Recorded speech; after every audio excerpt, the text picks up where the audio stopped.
प्यारे भक्तों, आज यदि आपको यह वीडियो मिला है तो आपको स्वयं सूर्य नारायण ने चुना है अपने आशीर्वाद के लिए। हिंदू धर्मशास्त्रों में सूर्यदेव को सबसे खास माना गया है क्योंकि वह सदैव ही साक्षात सभी को अपने दर्शन देते हैं। जो व्यक्ति सूर्यदेव को प्रसन्न कर देता है उसका दुर्भाग्य भी सौभाग्य में बदल जाता है। सूर्यदेव को सबसे अधिक प्रिय उनके मंत्र हैं। यदि आप उनके मंत्र का प्रतिदिन जाप करें तो आपके जीवन में कभी भी कोई कष्ट नहीं आएगा। और आज हम आपको सूर्यदेव का एक ऐसा मंत्र सुनाने वाले हैं जिस मंत्र से आप अपनी हर मनोकामना को पूर्ण कर सकते हैं। यह मंत्र चमत्कारी रूप से काम करता है। यह आपकी बीमारी से लेकर हर प्रकार की गरीबी तक मिटा देगा। इस मंत्र से आपके परिवार में सदा सुख शांति बनी रहेगी। बस आपको इस मंत्र का केवल 108 बार जाप करना है। 108 बार से ही यह मंत्र सिद्ध हो जाएगा। मंत्र के सिद्ध होते ही यह आपको सभी लाभ प्रदान करेगा। यदि किसी कारण से ऐसा लगता है कि मंत्र को जाप करने में असमर्थ हैं तो भी घबराने की आवश्यकता नहीं है। केवल इस मंत्र को अपने मोबाइल में लगाकर 108 बार प्रतिदिन चलाएं। ऐसा करने से भी आपको वही लाभ मिलेगा जो मंत्र को जाप करने से मिलता है। तो चलिए इस मंत्र की शुरुआत करते हैं। कुटुंबे सुख शांतिरस्तु संततिः न दुखी भवेत्। कुटुंबे सुख शांतिरस्तु संततिः न दुखी भवेत्। कुटुंबे सुख शांतिरस्तु संततिः न दुखी भवेत्। कुटुंबे सुख शांतिरस्तु संततिः न दुखी भवेत्। कुटुंबे सुख शांतिरस्तु संततिः न दुखी भवेत्। कुटुंबे सुख शांतिरस्तु संततिः न दुखी भवेत्। कुटुंबे सुख शांतिरस्तु संततिः न दुखी भवेत्। कुटुंबे सुख शांतिरस्तु संततिः न दुखी भवेत्। कुटुंबे सुख शांतिरस्तु संततिः न दुखी भवेत्। कुटुंबे सुख शांतिरस्तु संततिः न दुखी भवेत्। कुटुंबे सुख शांतिरस्तु संततिः न दुखी भवेत्।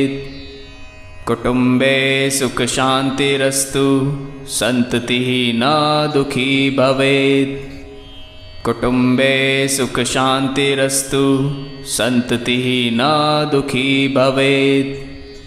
कुटुंबे सुख शांतिरस्तु संततिः न दुखी भवेत्। कुटुंबे सुख शांतिरस्तु संततिः न दुखी भवेत्।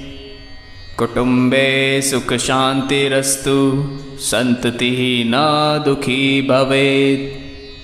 कुटुंबे सुख शांतिरस्तु संततिः न दुखी भवेत्। कुटुंबे सुख शांतिरस्तु संततिः न दुखी भवेत्। कुटुंबे सुख शांतिरस्तु संततिः न दुखी भवेत्। कुटुंबे सुख शांतिरस्तु संततिः न दुखी भवेत्। कुटुंबे सुख शांतिरस्तु संततिः न दुखी भवेत्। कुटुंबे सुख शांतिरस्तु संततिः न दुखी भवेत्। कुटुंबे सुख शांतिरस्तु संततिः न दुखी भवेत्। कुटुंबे सुख शांतिरस्तु संततिः न दुखी भवेत्। कुटुंबे सुख शांतिरस्तु संततिः न दुखी भवेत्। कुटुंबे सुख शांतिरस्तु संततिः न दुखी भवेत्। कुटुंबे सुख शांतिरस्तु संततिः न दुखी भवेत्। कुटुंबे सुख शांतिरस्तु संततिः न दुखी भवेत्। कुटुंबे सुख शांतिरस्तु संततिः न दुखी भवेत्। कुटुंबे सुख शांतिरस्तु संततिः न दुखी भवेत्। कुटुंबे सुख शांतिरस्तु संततिः न दुखी भवेत्। कुटुम्बे सुखशान्तिरस्तु सन्ततिः न दुःखी भवेत्। कुटुम्बे सुखशान्तिरस्तु सन्ततिः न दुःखी भवेत्। कुटुम्बे सुखशान्तिरस्तु सन्ततिः न दुःखी भवेत्। कुटुम्बे सुखशान्तिरस्तु सन्ततिः न दुःखी भवेत्। कुटुम्बे सुखशान्तिरस्तु सन्ततिः न दुःखी भवेत्। कुटुम्बे सुखशान्तिरस्तु सन्ततिः न दुःखी भवेत्। कुटुम्बे सुखशान्तिरस्तु सन्ततिः न दुःखी भवेत्। कुटुम्बे सुखशान्तिरस्तु सन्ततिः न दुःखी भवेत्। कुटुम्बे सुखशान्तिरस्तु सन्ततिः न दुःखी भवेत्। कुटुम्बे सुखशान्तिरस्तु सन्ततिः न दुःखी भवेत्। कुटुम्बे सुखशान्तिरस्तु सन्ततिः न दुःखी भवेत्। कुटुम्बे सुखशान्तिरस्तु सन्ततिः न दुःखी भवेत्। कुटुम्बे सुखशान्तिरस्तु सन्ततिः न दुःखी भवेत्। कुटुम्बे सुखशान्तिरस्तु सन्ततिः न दुःखी भवेत्। कुटुम्बे सुखशान्तिरस्तु सन्ततिः न दुःखी भवेत्। कुटुम्बे सुखशान्तिरस्तु सन्ततिः न दुःखी भवेत्। कुटुम्बे सुखशान्तिरस्तु सन्ततिः न दुःखी भवेत्। कुटुम्बे सुखशान्तिरस्तु सन्ततिः न दुःखी भवेत्। कुटुम्बे सुखशान्तिरस्तु सन्ततिः न दुःखी भवेत्।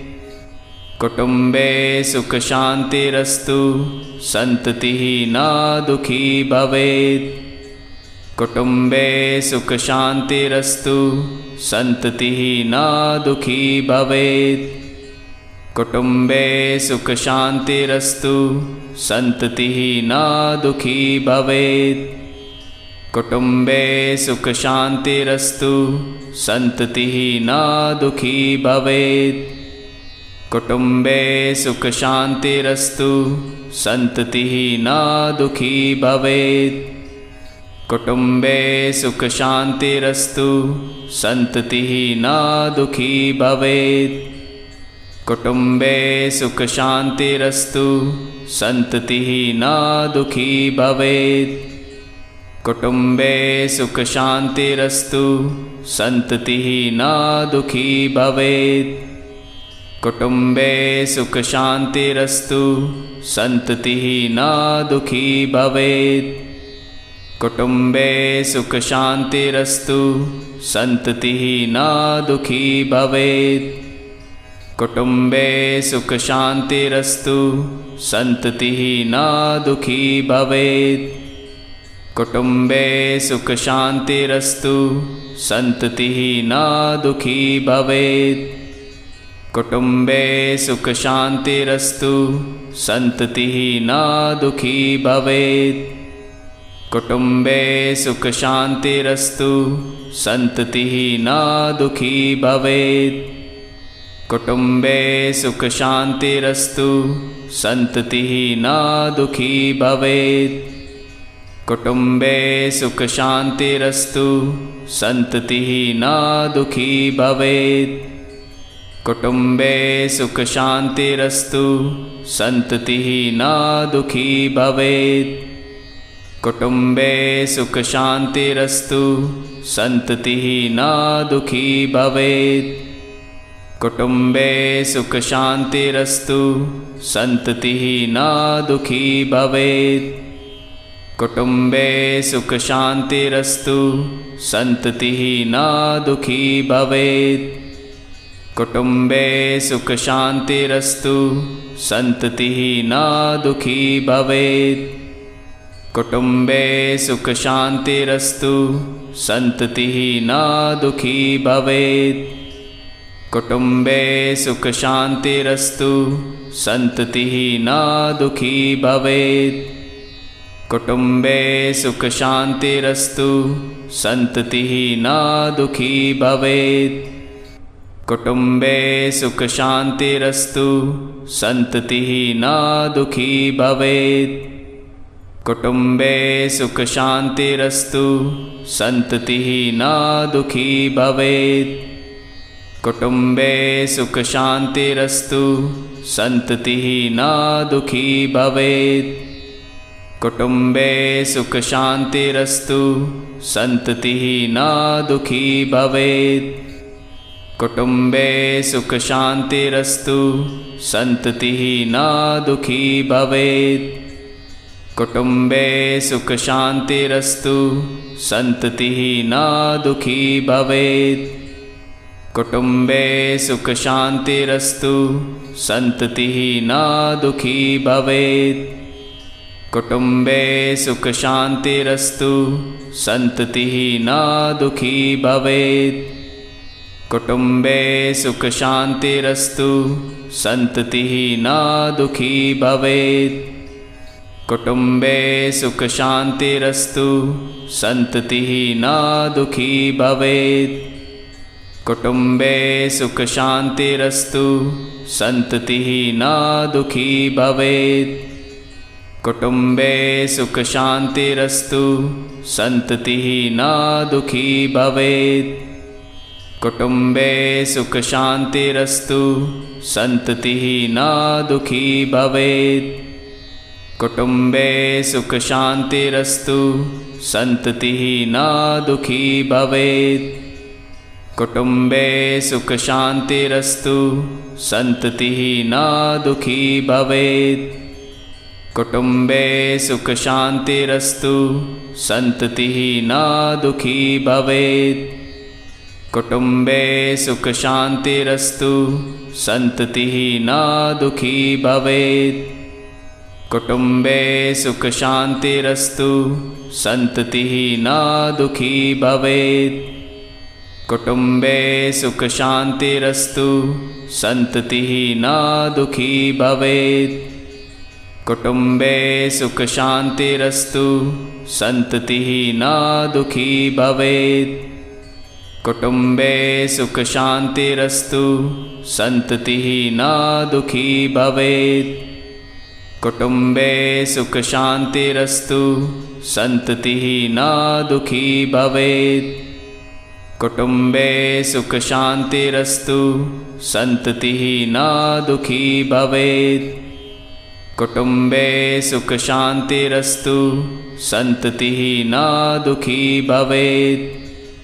कुटुम्बे सुखशान्तिरस्तु सन्ततिः न दुःखी भवेत्। कुटुम्बे सुखशान्तिरस्तु सन्ततिः न दुःखी भवेत्। कुटुम्बे सुखशान्तिरस्तु सन्ततिः न दुःखी भवेत्। कुटुम्बे सुखशान्तिरस्तु सन्ततिः न दुःखी भवेत्।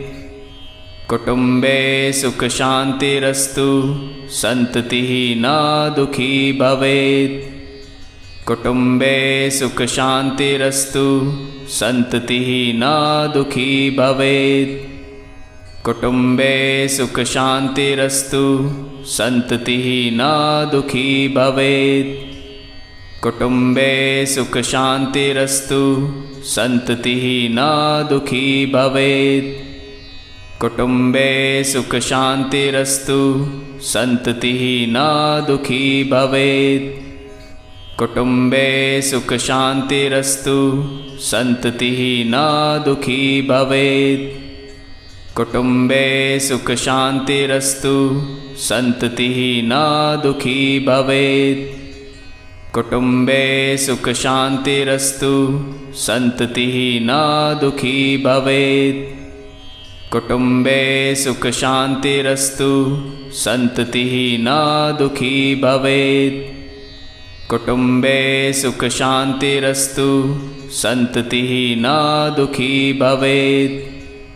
कुटुम्बे सुखशान्तिरस्तु सन्ततिः न दुःखी भवेत्। कुटुम्बे सुखशान्तिरस्तु सन्ततिः न दुःखी भवेत्।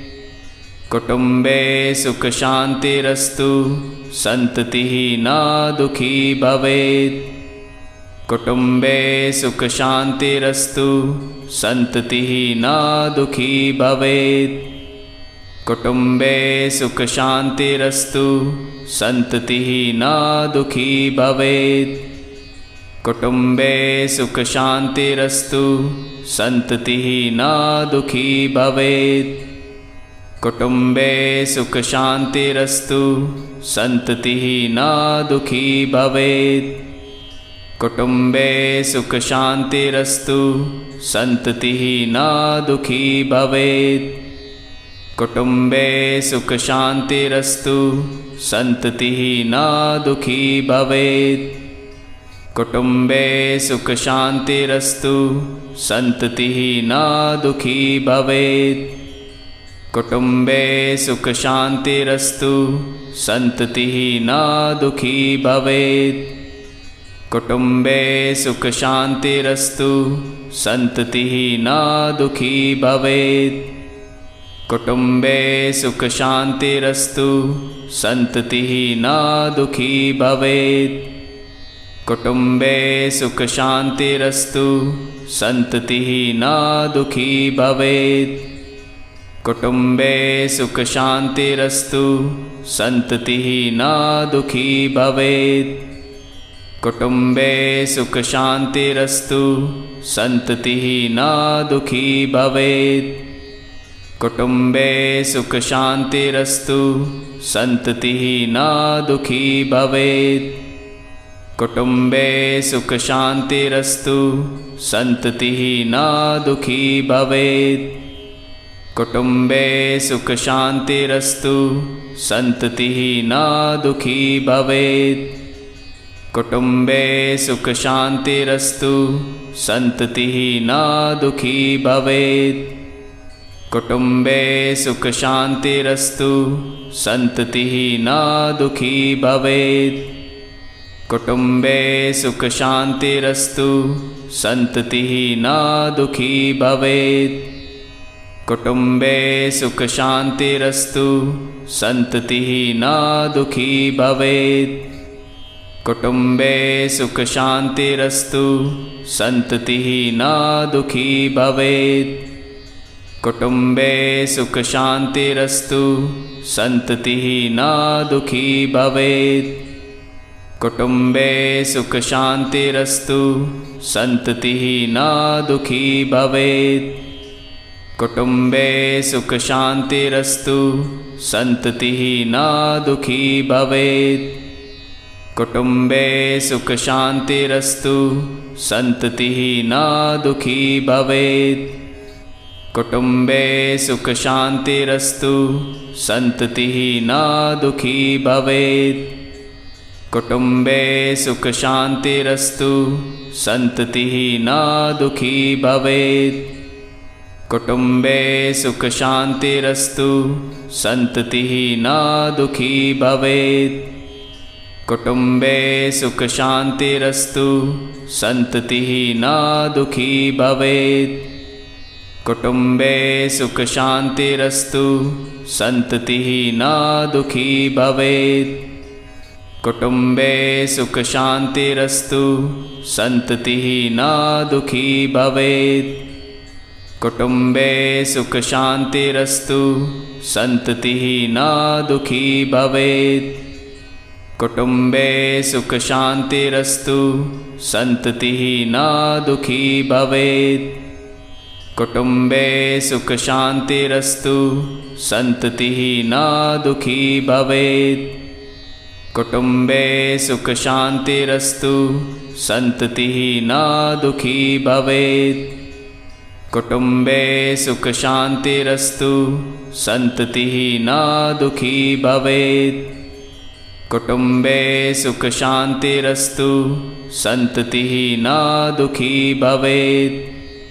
कुटुम्बे सुखशान्तिरस्तु सन्ततिः न दुःखी भवेत्।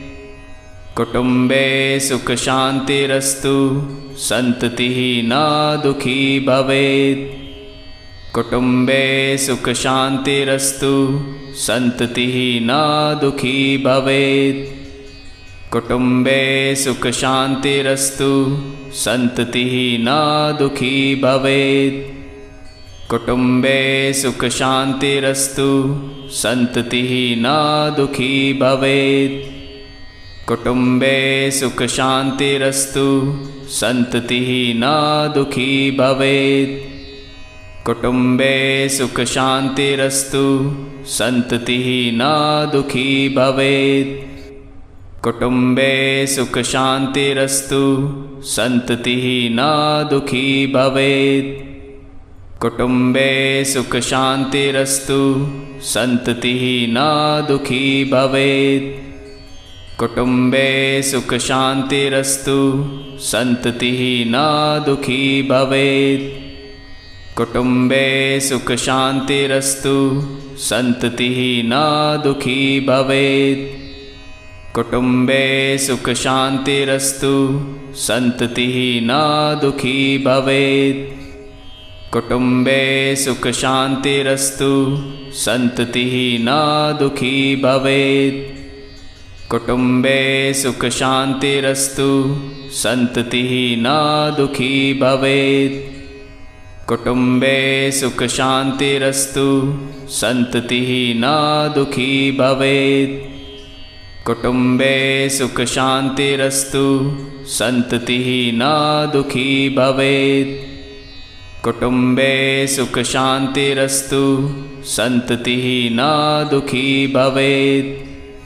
कुटुम्बे सुखशान्तिरस्तु सन्ततिः न दुःखी भवेत्।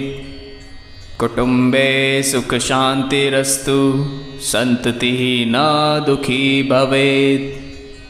कुटुम्बे सुखशान्तिरस्तु सन्ततिः न दुःखी भवेत्। कुटुम्बे सुखशान्तिरस्तु सन्ततिः न दुःखी भवेत्। कुटुम्बे सुखशान्तिरस्तु सन्ततिः न दुःखी भवेत्। कुटुम्बे सुखशान्तिरस्तु सन्ततिः न दुःखी भवेत्। कुटुम्बे सुखशान्तिरस्तु सन्ततिः न दुःखी भवेत्। कुटुम्बे सुखशान्तिरस्तु सन्ततिः न दुःखी भवेत्। कुटुम्बे सुखशान्तिरस्तु सन्ततिः न दुःखी भवेत्। कुटुम्बे सुखशान्तिरस्तु सन्ततिः न दुःखी भवेत्। कुटुम्बे सुखशान्तिरस्तु सन्ततिः न दुःखी भवेत्। कुटुम्बे सुखशान्तिरस्तु सन्ततिः न दुःखी भवेत्। कुटुम्बे सुखशान्तिरस्तु सन्ततिः न दुःखी भवेत्। कुटुम्बे सुखशान्तिरस्तु सन्ततिः न दुःखी भवेत्। कुटुम्बे सुखशान्तिरस्तु सन्ततिः न दुःखी भवेत्। कुटुम्बे सुखशान्तिरस्तु सन्ततिः न दुःखी भवेत्। कुटुम्बे सुखशान्तिरस्तु सन्ततिः न दुःखी भवेत्। कुटुम्बे सुखशान्तिरस्तु सन्ततिः न दुःखी भवेत्। कुटुम्बे सुखशान्तिरस्तु सन्ततिः न दुःखी भवेत्। कुटुम्बे सुखशान्तिरस्तु सन्ततिः न दुःखी भवेत्। कुटुम्बे सुखशान्तिरस्तु सन्ततिः न दुःखी भवेत्। कुटुम्बे सुखशान्तिरस्तु सन्ततिः न दुःखी भवेत्। कुटुम्बे सुखशान्तिरस्तु सन्ततिः न दुःखी भवेत्। कुटुम्बे सुखशान्तिरस्तु सन्ततिः न दुःखी भवेत्। कुटुम्बे सुखशान्तिरस्तु सन्ततिः न दुःखी भवेत्। कुटुम्बे सुखशान्तिरस्तु सन्ततिः न दुःखी भवेत्। कुटुम्बे सुखशान्तिरस्तु सन्ततिः न दुःखी भवेत्। कुटुम्बे सुखशान्तिरस्तु सन्ततिः न दुःखी भवेत्। कुटुम्बे सुखशान्तिरस्तु सन्ततिः न दुःखी भवेत्। कुटुम्बे सुखशान्तिरस्तु सन्ततिः न दुःखी भवेत्। कुटुम्बे सुखशान्तिरस्तु सन्ततिः न दुःखी भवेत्। कुटुम्बे सुखशान्तिरस्तु सन्ततिः न दुःखी भवेत्। कुटुम्बे सुखशान्तिरस्तु सन्ततिः न दुःखी भवेत्। कुटुम्बे सुखशान्तिरस्तु सन्ततिः न दुःखी भवेत्। कुटुम्बे सुखशान्तिरस्तु सन्ततिः न दुःखी भवेत्। कुटुम्बे सुखशान्तिरस्तु सन्ततिः न दुःखी भवेत्। कुटुम्बे सुखशान्तिरस्तु सन्ततिः न दुःखी भवेत्। कुटुम्बे सुखशान्तिरस्तु सन्ततिः न दुःखी भवेत्। कुटुम्बे सुखशान्तिरस्तु सन्ततिः न दुःखी भवेत्। कुटुम्बे सुखशान्तिरस्तु सन्ततिः न दुःखी भवेत्। कुटुम्बे सुखशान्तिरस्तु सन्ततिः न दुःखी भवेत्। कुटुम्बे सुखशान्तिरस्तु सन्ततिः न दुःखी भवेत्। कुटुम्बे सुखशान्तिरस्तु सन्ततिः न दुःखी भवेत्। कुटुम्बे सुखशान्तिरस्तु सन्ततिः न दुःखी भवेत्। कुटुम्बे सुखशान्तिरस्तु सन्ततिः न दुःखी भवेत्।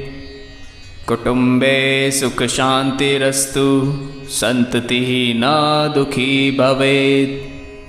कुटुम्बे सुखशान्तिरस्तु सन्ततिः न दुःखी भवेत्।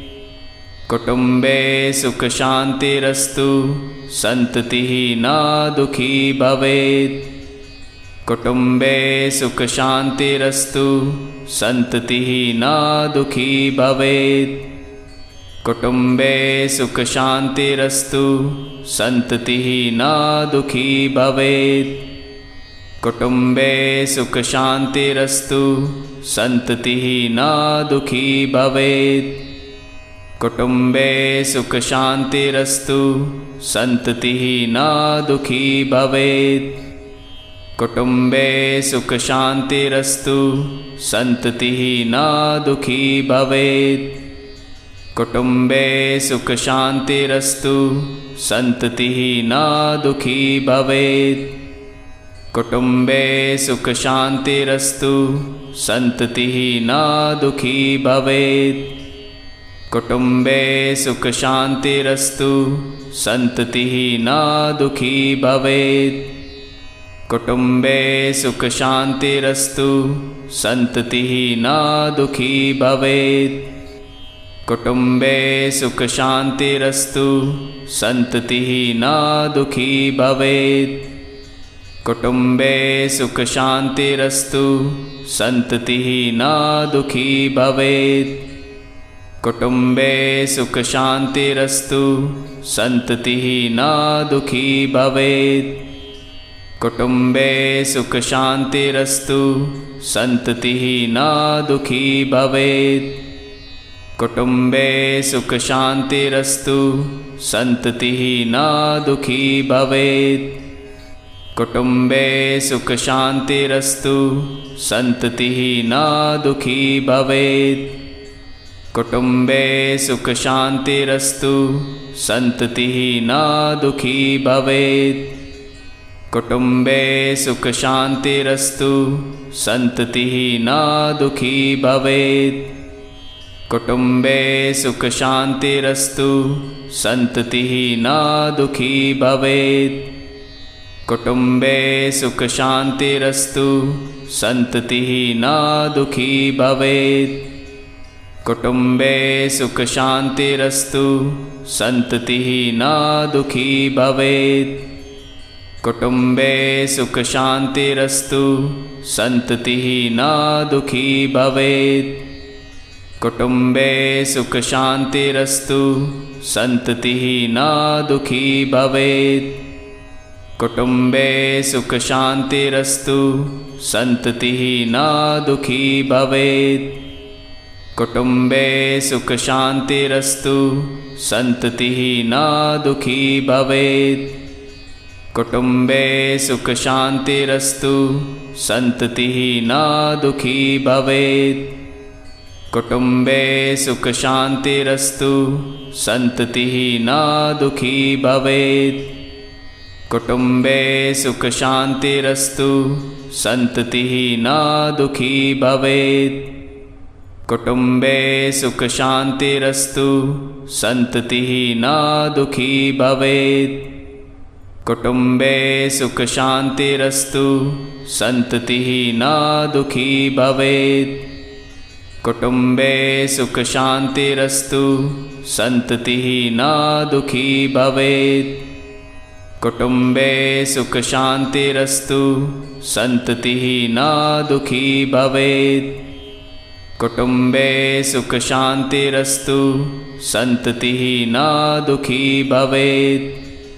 कुटुम्बे सुखशान्तिरस्तु सन्ततिः न दुःखी भवेत्। कुटुम्बे सुखशान्तिरस्तु सन्ततिः न दुःखी भवेत्।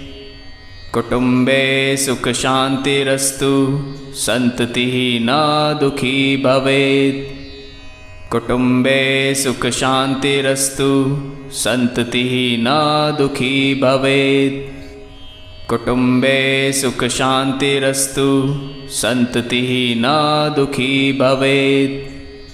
कुटुम्बे सुखशान्तिरस्तु सन्ततिः न दुःखी भवेत्। कुटुम्बे सुखशान्तिरस्तु सन्ततिः न दुःखी भवेत्। कुटुम्बे सुखशान्तिरस्तु सन्ततिः न दुःखी भवेत्। कुटुम्बे सुखशान्तिरस्तु सन्ततिः न दुःखी भवेत्। कुटुम्बे सुखशान्तिरस्तु सन्ततिः न दुःखी भवेत्। कुटुम्बे सुखशान्तिरस्तु सन्ततिः न दुःखी भवेत्। कुटुम्बे सुखशान्तिरस्तु सन्ततिः न दुःखी भवेत्। कुटुम्बे सुखशान्तिरस्तु सन्ततिः न दुःखी भवेत्। कुटुम्बे सुखशान्तिरस्तु सन्ततिः न दुःखी भवेत्। कुटुम्बे सुखशान्तिरस्तु सन्ततिः न दुःखी भवेत्। कुटुम्बे सुखशान्तिरस्तु सन्ततिः न दुःखी भवेत्। कुटुम्बे सुखशान्तिरस्तु सन्ततिः न दुःखी भवेत्। कुटुम्बे सुखशान्तिरस्तु सन्ततिः न दुःखी भवेत्। कुटुम्बे सुखशान्तिरस्तु सन्ततिः न दुःखी भवेत्। कुटुम्बे सुखशान्तिरस्तु सन्ततिः न दुःखी भवेत्। कुटुम्बे सुखशान्तिरस्तु सन्ततिः न दुःखी भवेत्। कुटुम्बे सुखशान्तिरस्तु सन्ततिः न दुःखी भवेत्। कुटुम्बे सुखशान्तिरस्तु सन्ततिः न दुःखी भवेत्। कुटुम्बे सुखशान्तिरस्तु सन्ततिः न दुःखी भवेत्। कुटुम्बे सुखशान्तिरस्तु सन्ततिः न दुःखी भवेत्। कुटुम्बे सुखशान्तिरस्तु सन्ततिः न दुःखी भवेत्। कुटुम्बे सुखशान्तिरस्तु सन्ततिः न दुःखी भवेत्। कुटुम्बे सुखशान्तिरस्तु सन्ततिः न दुःखी भवेत्। कुटुम्बे सुखशान्तिरस्तु सन्ततिः न दुःखी भवेत्। कुटुम्बे सुखशान्तिरस्तु सन्ततिः न दुःखी भवेत्। कुटुम्बे सुखशान्तिरस्तु सन्ततिः न दुःखी भवेत्। कुटुम्बे सुखशान्तिरस्तु सन्ततिः न दुःखी भवेत्। कुटुम्बे सुखशान्तिरस्तु सन्ततिः न दुःखी भवेत्। कुटुम्बे सुखशान्तिरस्तु सन्ततिः न दुःखी भवेत्। कुटुम्बे सुखशान्तिरस्तु सन्ततिः न दुःखी भवेत्। कुटुम्बे सुखशान्तिरस्तु सन्ततिः न दुःखी भवेत्। कुटुम्बे सुखशान्तिरस्तु सन्ततिः न दुःखी भवेत्। कुटुम्बे सुखशान्तिरस्तु सन्ततिः न दुःखी भवेत्। कुटुम्बे सुखशान्तिरस्तु सन्ततिः न दुःखी भवेत्। कुटुम्बे सुखशान्तिरस्तु सन्ततिः न दुःखी भवेत्। कुटुम्बे सुखशान्तिरस्तु सन्ततिः न दुःखी भवेत्। कुटुम्बे सुखशान्तिरस्तु सन्ततिः न दुःखी भवेत्। कुटुम्बे सुखशान्तिरस्तु सन्ततिः न दुःखी भवेत्। कुटुम्बे सुखशान्तिरस्तु सन्ततिः न दुःखी भवेत्। कुटुम्बे सुखशान्तिरस्तु सन्ततिः न दुःखी भवेत्। कुटुम्बे सुखशान्तिरस्तु सन्ततिः न दुःखी भवेत्। कुटुम्बे सुखशान्तिरस्तु सन्ततिः न दुःखी भवेत्। कुटुम्बे सुखशान्तिरस्तु सन्ततिः न दुःखी भवेत्। कुटुम्बे सुखशान्तिरस्तु सन्ततिः न दुःखी भवेत्। कुटुम्बे सुखशान्तिरस्तु सन्ततिः न दुःखी भवेत्। कुटुम्बे सुखशान्तिरस्तु सन्ततिः न दुःखी भवेत्। कुटुम्बे सुखशान्तिरस्तु सन्ततिः न दुःखी भवेत्। कुटुम्बे सुखशान्तिरस्तु सन्ततिः न दुःखी भवेत्। कुटुम्बे सुखशान्तिरस्तु सन्ततिः न दुःखी भवेत्। कुटुम्बे सुखशान्तिरस्तु सन्ततिः न दुःखी भवेत्। कुटुम्बे सुखशान्तिरस्तु सन्ततिः न दुःखी भवेत्। कुटुम्बे सुखशान्तिरस्तु सन्ततिः न दुःखी भवेत्। कुटुम्बे सुखशान्तिरस्तु सन्ततिः न दुःखी भवेत्। कुटुम्बे सुखशान्तिरस्तु सन्ततिः न दुःखी भवेत्। कुटुम्बे सुखशान्तिरस्तु सन्ततिः न दुःखी भवेत्। कुटुम्बे सुखशान्तिरस्तु सन्ततिः न दुःखी भवेत्। कुटुम्बे सुखशान्तिरस्तु सन्ततिः न दुःखी भवेत्।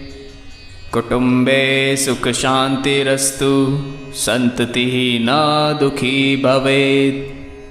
कुटुम्बे सुखशान्तिरस्तु सन्ततिः न दुःखी भवेत्।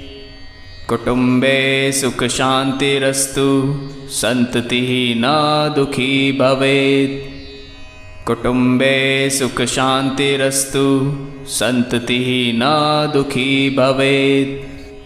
कुटुम्बे सुखशान्तिरस्तु सन्ततिः न दुःखी भवेत्। कुटुम्बे सुखशान्तिरस्तु सन्ततिः न दुःखी भवेत्। कुटुम्बे सुखशान्तिरस्तु सन्ततिः न दुःखी भवेत्। कुटुम्बे सुखशान्तिरस्तु सन्ततिः न दुःखी भवेत्। कुटुम्बे सुखशान्तिरस्तु सन्ततिः न दुःखी भवेत्।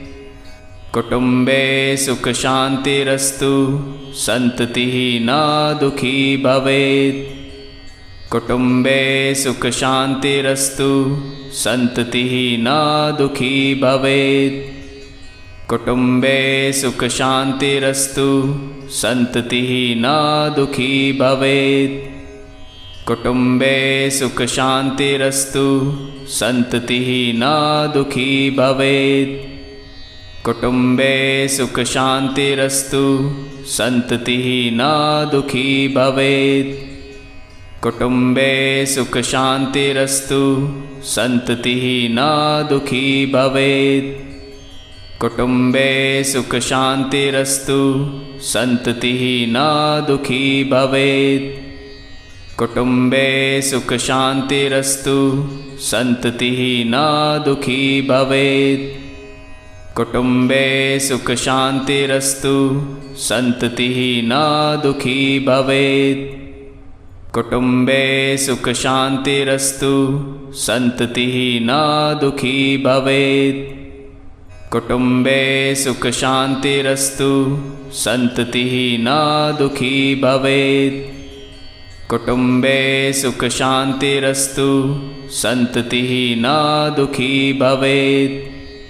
कुटुम्बे सुखशान्तिरस्तु सन्ततिः न दुःखी भवेत्। कुटुम्बे सुखशान्तिरस्तु सन्ततिः न दुःखी भवेत्। कुटुम्बे सुखशान्तिरस्तु सन्ततिः न दुःखी भवेत्। कुटुम्बे सुखशान्तिरस्तु सन्ततिः न दुःखी भवेत्। कुटुम्बे सुखशान्तिरस्तु सन्ततिः न दुःखी भवेत्। कुटुम्बे सुखशान्तिरस्तु सन्ततिः न दुःखी भवेत्। कुटुम्बे सुखशान्तिरस्तु सन्ततिः न दुःखी भवेत्। कुटुम्बे सुखशान्तिरस्तु सन्ततिः न दुःखी भवेत्। कुटुम्बे सुखशान्तिरस्तु सन्ततिः न दुःखी भवेत्। कुटुम्बे सुखशान्तिरस्तु सन्ततिः न दुःखी भवेत्। कुटुम्बे सुखशान्तिरस्तु सन्ततिः न दुःखी भवेत्। कुटुम्बे सुखशान्तिरस्तु सन्ततिः न दुःखी भवेत्।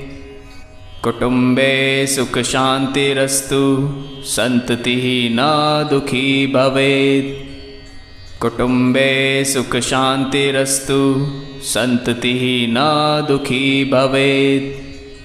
कुटुम्बे सुखशान्तिरस्तु सन्ततिः न दुःखी भवेत्। कुटुम्बे सुखशान्तिरस्तु सन्ततिः न दुःखी भवेत्। कुटुम्बे सुखशान्तिरस्तु सन्ततिः न दुःखी भवेत्। कुटुम्बे सुखशान्तिरस्तु सन्ततिः न दुःखी भवेत्। कुटुम्बे सुखशान्तिरस्तु सन्ततिः न दुःखी भवेत्। कुटुम्बे सुखशान्तिरस्तु सन्ततिः न दुःखी भवेत्। कुटुम्बे सुखशान्तिरस्तु सन्ततिः न दुःखी भवेत्। कुटुम्बे सुखशान्तिरस्तु सन्ततिः न दुःखी भवेत्। कुटुम्बे सुखशान्तिरस्तु सन्ततिः न दुःखी भवेत्। कुटुम्बे सुखशान्तिरस्तु सन्ततिः न दुःखी भवेत्। कुटुम्बे सुखशान्तिरस्तु सन्ततिः न दुःखी भवेत्।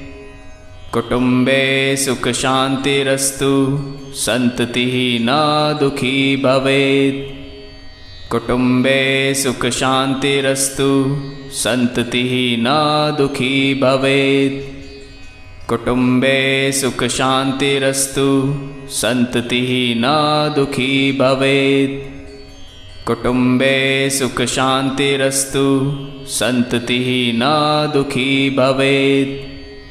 कुटुम्बे सुखशान्तिरस्तु सन्ततिः न दुःखी भवेत्। कुटुम्बे सुखशान्तिरस्तु सन्ततिः न दुःखी भवेत्। कुटुम्बे सुखशान्तिरस्तु सन्ततिः न दुःखी भवेत्।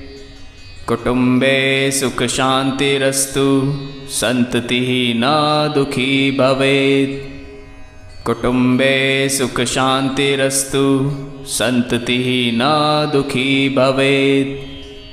कुटुम्बे सुखशान्तिरस्तु सन्ततिः न दुःखी भवेत्। कुटुम्बे सुखशान्तिरस्तु सन्ततिः न दुःखी भवेत्। कुटुम्बे सुखशान्तिरस्तु सन्ततिः न दुःखी भवेत्। कुटुम्बे सुखशान्तिरस्तु सन्ततिः न दुःखी भवेत्। कुटुम्बे सुखशान्तिरस्तु सन्ततिः न दुःखी भवेत्। कुटुम्बे सुखशान्तिरस्तु सन्ततिः न दुःखी भवेत्। कुटुम्बे सुखशान्तिरस्तु सन्ततिः न दुःखी भवेत्। कुटुम्बे सुखशान्तिरस्तु सन्ततिः न दुःखी भवेत्। कुटुम्बे सुखशान्तिरस्तु सन्ततिः न दुःखी भवेत्। कुटुम्बे सुखशान्तिरस्तु सन्ततिः न दुःखी भवेत्। कुटुम्बे सुखशान्तिरस्तु सन्ततिः न दुःखी भवेत्। कुटुम्बे सुखशान्तिरस्तु सन्ततिः न दुःखी भवेत्। कुटुम्बे सुखशान्तिरस्तु सन्ततिः न दुःखी भवेत्। कुटुम्बे सुखशान्तिरस्तु सन्ततिः न दुःखी भवेत्। कुटुम्बे सुखशान्तिरस्तु सन्ततिः न दुःखी भवेत्।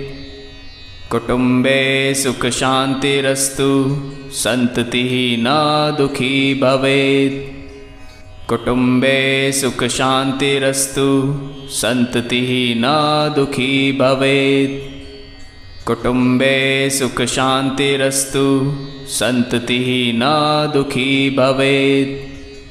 कुटुम्बे सुखशान्तिरस्तु सन्ततिः न दुःखी भवेत्। कुटुम्बे सुखशान्तिरस्तु सन्ततिः न दुःखी भवेत्। कुटुम्बे सुखशान्तिरस्तु सन्ततिः न दुःखी भवेत्। कुटुम्बे सुखशान्तिरस्तु सन्ततिः न दुःखी भवेत्। कुटुम्बे सुखशान्तिरस्तु सन्ततिः न दुःखी भवेत्। कुटुम्बे सुखशान्तिरस्तु सन्ततिः न दुःखी भवेत्। कुटुम्बे सुखशान्तिरस्तु सन्ततिः न दुःखी भवेत्। कुटुम्बे सुखशान्तिरस्तु सन्ततिः न दुःखी भवेत्। कुटुम्बे सुखशान्तिरस्तु सन्ततिः न दुःखी भवेत्। कुटुम्बे सुखशान्तिरस्तु सन्ततिः न दुःखी भवेत्। कुटुम्बे सुखशान्तिरस्तु सन्ततिः न दुःखी भवेत्। कुटुम्बे सुखशान्तिरस्तु सन्ततिः न दुःखी भवेत्। कुटुम्बे सुखशान्तिरस्तु सन्ततिः न दुःखी भवेत्। कुटुम्बे सुखशान्तिरस्तु सन्ततिः न दुःखी भवेत्। कुटुम्बे सुखशान्तिरस्तु सन्ततिः न दुःखी भवेत्। कुटुम्बे सुखशान्तिरस्तु सन्ततिः न दुःखी भवेत्। कुटुम्बे सुखशान्तिरस्तु सन्ततिः न दुःखी भवेत्। कुटुम्बे सुखशान्तिरस्तु सन्ततिः न दुःखी भवेत्। कुटुम्बे सुखशान्तिरस्तु सन्ततिः न दुःखी भवेत्। कुटुम्बे सुखशान्तिरस्तु सन्ततिः न दुःखी भवेत्। कुटुम्बे सुखशान्तिरस्तु सन्ततिः न दुःखी भवेत्। कुटुम्बे सुखशान्तिरस्तु सन्ततिः न दुःखी भवेत्। कुटुम्बे सुखशान्तिरस्तु सन्ततिः न दुःखी भवेत्। कुटुम्बे सुखशान्तिरस्तु सन्ततिः न दुःखी भवेत्। कुटुम्बे सुखशान्तिरस्तु सन्ततिः न दुःखी भवेत्। कुटुम्बे सुखशान्तिरस्तु सन्ततिः न दुःखी भवेत्। कुटुम्बे सुखशान्तिरस्तु सन्ततिः न दुःखी भवेत्। कुटुम्बे सुखशान्तिरस्तु सन्ततिः न दुःखी भवेत्। कुटुम्बे सुखशान्तिरस्तु सन्ततिः न दुःखी भवेत्। कुटुम्बे सुखशान्तिरस्तु सन्ततिः न दुःखी भवेत्। कुटुम्बे सुखशान्तिरस्तु सन्ततिः न दुःखी भवेत्। कुटुम्बे सुखशान्तिरस्तु सन्ततिः न दुःखी भवेत्। कुटुम्बे सुखशान्तिरस्तु सन्ततिः न दुःखी भवेत्। कुटुम्बे सुखशान्तिरस्तु सन्ततिः न दुःखी भवेत्। कुटुम्बे सुखशान्तिरस्तु सन्ततिः न दुःखी भवेत्। कुटुम्बे सुखशान्तिरस्तु सन्ततिः न दुःखी भवेत्। कुटुम्बे सुखशान्तिरस्तु सन्ततिः न दुःखी भवेत्। कुटुम्बे सुखशान्तिरस्तु सन्ततिः न दुःखी भवेत्। कुटुम्बे सुखशान्तिरस्तु सन्ततिः न दुःखी भवेत्। कुटुम्बे सुखशान्तिरस्तु सन्ततिः न दुःखी भवेत्। कुटुम्बे सुखशान्तिरस्तु सन्ततिः न दुःखी भवेत्। कुटुम्बे सुखशान्तिरस्तु सन्ततिः न दुःखी भवेत्। कुटुम्बे सुखशान्तिरस्तु सन्ततिः न दुःखी भवेत्। कुटुम्बे सुखशान्तिरस्तु सन्ततिः न दुःखी भवेत्। कुटुम्बे सुखशान्तिरस्तु सन्ततिः न दुःखी भवेत्। कुटुम्बे सुखशान्तिरस्तु सन्ततिः न दुःखी भवेत्। कुटुम्बे सुखशान्तिरस्तु सन्ततिः न दुःखी भवेत्। कुटुम्बे सुखशान्तिरस्तु सन्ततिः न दुःखी भवेत्। कुटुम्बे सुखशान्तिरस्तु सन्ततिः न दुःखी भवेत्। कुटुम्बे सुखशान्तिरस्तु सन्ततिः न दुःखी भवेत्। कुटुम्बे सुखशान्तिरस्तु सन्ततिः न दुःखी भवेत्। कुटुम्बे सुखशान्तिरस्तु सन्ततिः न दुःखी भवेत्। कुटुम्बे सुखशान्तिरस्तु सन्ततिः न दुःखी भवेत्। कुटुम्बे सुखशान्तिरस्तु सन्ततिः न दुःखी भवेत्। कुटुम्बे सुखशान्तिरस्तु सन्ततिः न दुःखी भवेत्। कुटुम्बे सुखशान्तिरस्तु सन्ततिः न दुःखी भवेत्। कुटुम्बे सुखशान्तिरस्तु सन्ततिः न दुःखी भवेत्। कुटुम्बे सुखशान्तिरस्तु सन्ततिः न दुःखी भवेत्। कुटुम्बे सुखशान्तिरस्तु सन्ततिः न दुःखी भवेत्। कुटुम्बे सुखशान्तिरस्तु सन्ततिः न दुःखी भवेत्। कुटुम्बे सुखशान्तिरस्तु सन्ततिः न दुःखी भवेत्। कुटुम्बे सुखशान्तिरस्तु सन्ततिः न दुःखी भवेत्। कुटुम्बे सुखशान्तिरस्तु सन्ततिः न दुःखी भवेत्। कुटुम्बे सुखशान्तिरस्तु सन्ततिः न दुःखी भवेत्। कुटुम्बे सुखशान्तिरस्तु सन्ततिः न दुःखी भवेत्। कुटुम्बे सुखशान्तिरस्तु सन्ततिः न दुःखी भवेत्। कुटुम्बे सुखशान्तिरस्तु सन्ततिः न दुःखी भवेत्। कुटुम्बे सुखशान्तिरस्तु सन्ततिः न दुःखी भवेत्। कुटुम्बे सुखशान्तिरस्तु सन्ततिः न दुःखी भवेत्। कुटुम्बे सुखशान्तिरस्तु सन्ततिः न दुःखी भवेत्। कुटुम्बे सुखशान्तिरस्तु सन्ततिः न दुःखी भवेत्। कुटुम्बे सुखशान्तिरस्तु सन्ततिः न दुःखी भवेत्। कुटुम्बे सुखशान्तिरस्तु सन्ततिः न दुःखी भवेत्। कुटुम्बे सुखशान्तिरस्तु सन्ततिः न दुःखी भवेत्। कुटुम्बे सुखशान्तिरस्तु सन्ततिः न दुःखी भवेत्। कुटुम्बे सुखशान्तिरस्तु सन्ततिः न दुःखी भवेत्। कुटुम्बे सुखशान्तिरस्तु सन्ततिः न दुःखी भवेत्। कुटुम्बे सुखशान्तिरस्तु सन्ततिः न दुःखी भवेत्। कुटुम्बे सुखशान्तिरस्तु सन्ततिः न दुःखी भवेत्। कुटुम्बे सुखशान्तिरस्तु सन्ततिः न दुःखी भवेत्। कुटुम्बे सुखशान्तिरस्तु सन्ततिः न दुःखी भवेत्।